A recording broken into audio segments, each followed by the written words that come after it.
Guns, explosives, ammunition. One of the largest weapons cache ever seized in a terrorism case on Canadian soil. 4 men with ties to the military charged last month over an alleged plot to take over Quebec land.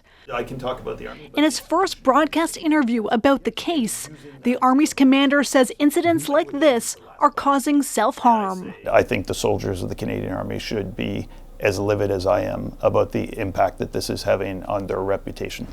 New data obtained by CBC News shows a resurgence of hateful conduct last year.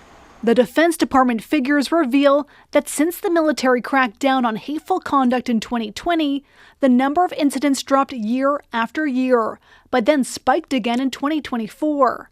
Take out the magazine. Most of the claims are of intimidation, threats, and involvement in hate propaganda. There's a link between that rise and the election of Donald Trump. They're poisoning the blood of our country. Trump's anti-immigration rhetoric and opposition to diversity and inclusion is empowering some, according to this professor. He says he interviewed a former Canadian Armed Forces member just like this. He said he went into the military to learn how to kill brown and black people. And that was, to me, very disturbing. Experts say the military is still predominantly white men, which makes it especially vulnerable to those sorts of narratives that are trying to explain or trying to convince them somehow that white men have been left behind.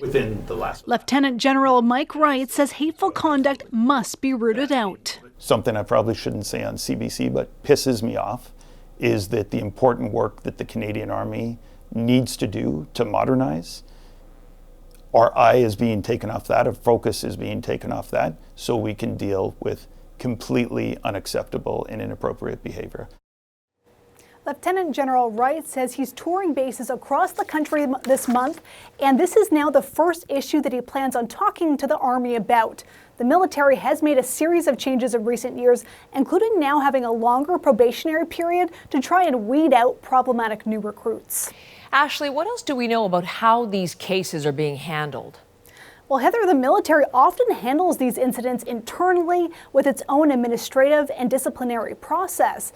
The data we obtained shows that over the past 5 years, there have been 364 hateful conduct incidents reported, and so far, only 21 of them have led to military members being kicked out.